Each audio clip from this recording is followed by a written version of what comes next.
Olá, meus amigos, dando sequência ao nosso tema prognose e cura, vamos continuar abordando agora a partir desse ponto em que o paciente já alcançou a sua centralização e está fazendo as suas escolhas, as renovações possíveis dentro do potencial de cada um. É importante lembrar que o paciente que chega a estruturar uma doença, seja na mente ou no corpo, passou por problemas, por dificuldades, viveu angústias, viveu conflitos e não soube como viver feliz, animado e com coragem para enfrentar as suas próprias lutas. Esse passado, depois de um certo tempo que é variável, reflete no corpo ou na mente de uma forma mais estruturada. Vamos analisar melhor o paciente com a patologia orgânica e ver o seguinte, que esse intervalo de tempo em que ele viveu esses conflitos de uma forma mais evidente até a manifestação no corpo, acontece que para uma minoria foi o período suficiente para que eles se reorganizassem, para que eles de alguma forma alcançassem um aprendizado e encerrassem aquele período de angústia, de aflição e de desacerto. Então, quando a doença se manifesta, nós podemos dizer que esse paciente já não tem mais o que ser evidentemente curado no seu nível psicoafetivo. Esse paciente eu intitulei de residual.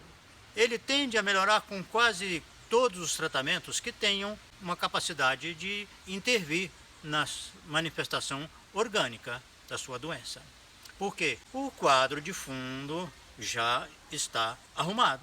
Mas quando o paciente continua no mesmo estágio, o período em que ele estava completamente desorganizado, ou estava infeliz, estava angustiado, em conflito, esse paciente, quando começa um tratamento e a medicação homeopática está bem adequada, ele sente um bem-estar mais forte em relação à sua suscetibilidade, mais equilibrado no tocante às suas predisposições. Esse centramento encontra uma medicação homeopática que lhe transmite bem-estar e ele percebe que tem que mudar algumas coisas, que ele tem que se modificar em certos sentimentos, em certas posturas, em certas reações, e aí vem que os clássicos já chamaram de liberdade. Ele se vê livre para tomar as decisões, as posturas. Ele não é mais arrastado, mas ele precisa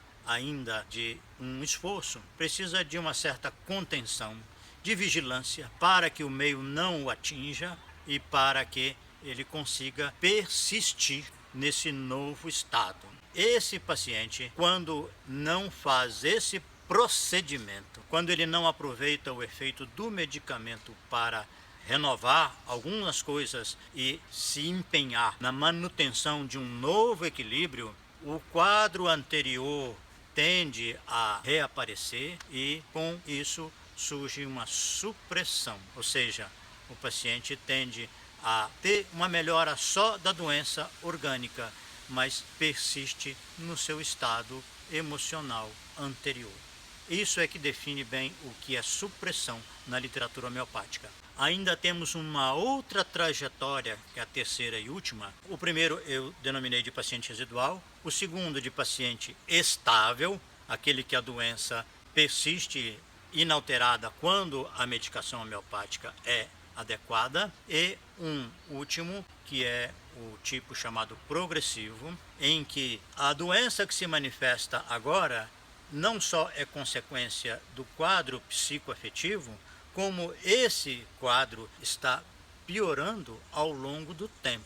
Então você pode ter uma expectativa de que a medicação homeopática bem ajustada ao paciente vai atuar primeiro nessa parte psicológica ou orgânica, mas essa parte mais recente que ainda não se manifestou e que está se acumulando de alguma forma energeticamente na pessoa e vai promover aquilo que é conhecido como agravação. Esse paciente, se não aproveitar esse processo, e é mais difícil ainda do que o paciente estável, porque ele vem numa trajetória de piora emocional, de piora orgânica, ainda que não esteja já evidente no seu organismo, essa piora vai fazer com que, se a doença for contida, ela vai para um lugar pior. Isso é conhecido na literatura homeopática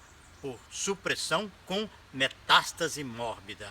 A pessoa recebeu um tratamento adequado, conseguiu uma intervenção na sua doença e muitas vezes com um alívio temporário, passageiro no seu estado mental, mas ele não tem força, não tem compreensão, não tem sabedoria para lidar com o seu processo e se entrega a ele em pouco tempo.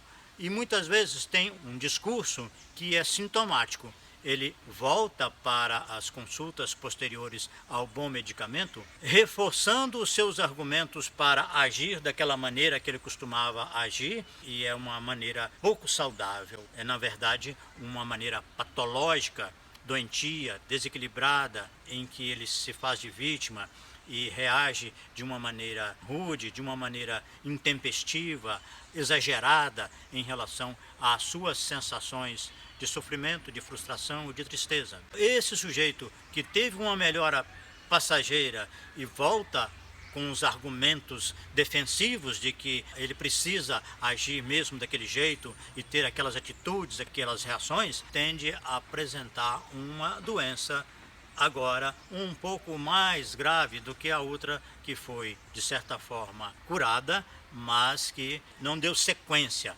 Ele não conferiu ao medicamento e ao efeito mais benéfico, não aproveitou e, pelo contrário, ele vai intensificar as suas desculpas, as suas justificativas para se desequilibrar ainda mais. Com pouco tempo surge uma doença que nós chamamos de metástase mórbida, porque ela faz o caminho inverso às leis de cura. É uma doença que sobe ou que se interioriza ainda mais. Então eu gostaria de complementar rapidamente a respeito do conceito de incurabilidade.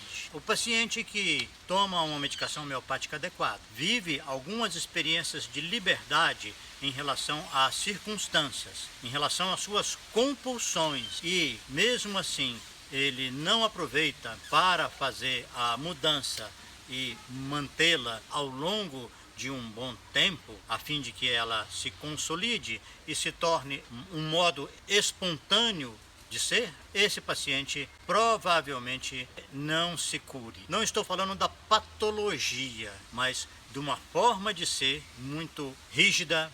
Esse paciente tende a permanecer nesse mesmo estado de adoecimento, que pode ser leve, moderado ou grave, mas o que interessa é que ele fica retido nessa sua condição e, portanto, ele está dando sinais de incurabilidade. Então vejam bem que nós estamos aqui fechando esse quadro de prognose e cura. Nós vamos ainda estudar a história de vida e o prognóstico, as leis de cura, a agravação terapêutica, que é o fechamento desse grupo de temas. Muito obrigado, até breve. Nossa próxima aula é História de Vida e Prognóstico.